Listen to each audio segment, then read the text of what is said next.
Call Center işi üzrə 10 nəfərə ittiham irəli sürülüb. Onların arasında Eliso Kilacə və Otar Parçxaladze də var. Eliso Kilacə mütəşəkkil cinayətkar qrupunun üzvü kimi saxlanılıb.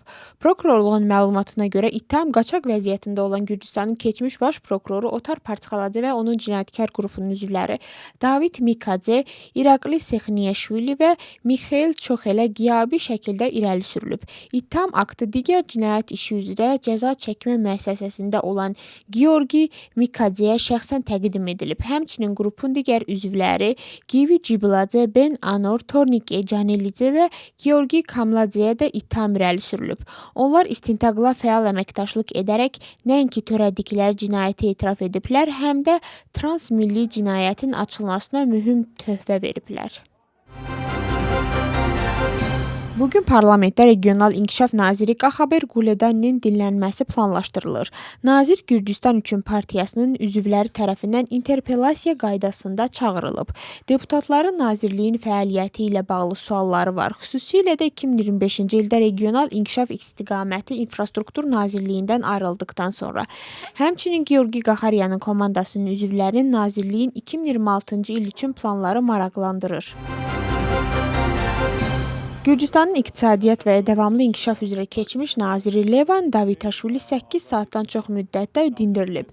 Dövlət Təhlükəsizliyi Xidmətinə çağırılanlar arasında Gürcüstan neft və qaz korrupsiyasının keçmiş rəhbəri Georgi Çikovani də olub. Məlumata görə Levan Davitaşvili və Georgi Çikovani Dövlət Təhlükəsizliyi Xidmətinin Antikorrupsiya Agentliyində aparılan istintaq çərçivəsində iri neft şirkətlərindən biri ilə bağlanmış müqavilə ilə bağlı dindirilib.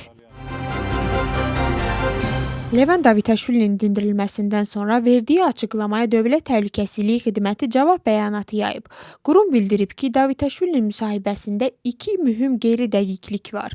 Davitaşvili Antikorrupsiya Agentliyinə konkret cinayət işi üzrə dindirilməyə çağırılıb. Hər hansı məsələlərin müzakirəsi üçün görüşə yox.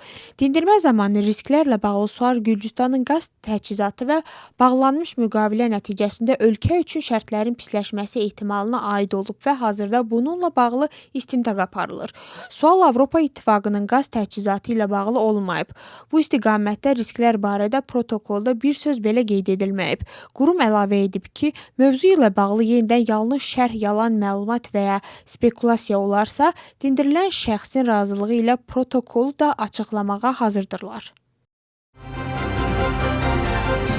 Cenevrədə üç tərəfli danışıqlarını ilk günü başa çatıb. Ukrayna nümayəndə heyətinin rəhbəri Rustem Umerov bildirib ki, Ukrayna, ABŞ və Rusiya arasında müzakirələr praktik məsələlərlə və mümkün qərar mexanizmlərinə yönəlib. Görüş təxminən 4 saat davam edib. O qeyd edib ki, ilk günün nəticələri Ukrayna prezidenti Vladimir Zelenskiyə məruzə olunacaq. Siyasi və hərbi qruplar işi bu gün də davam etdirəcək. Danışıqlarda ABŞ Steve Utiko və Jared Kushner təmsil edir. Rusiya nümayəndə heyətini isə Prezident Putinin köməkçisi Vladimir Medinski rəhbərlik edir. Rusiyaya qarşı yeni sanksiyalar paketi ilə bağlı razılaşma hələ də davam edir.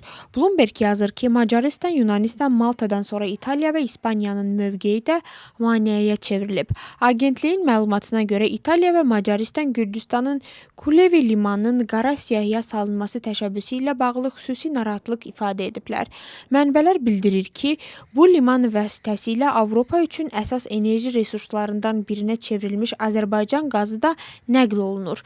Həmçinin İtaliya və İspaniya Kubada fəaliyyət göstərən bir bankın sanksiyaya məruz qalmasına da etiraz ediblər.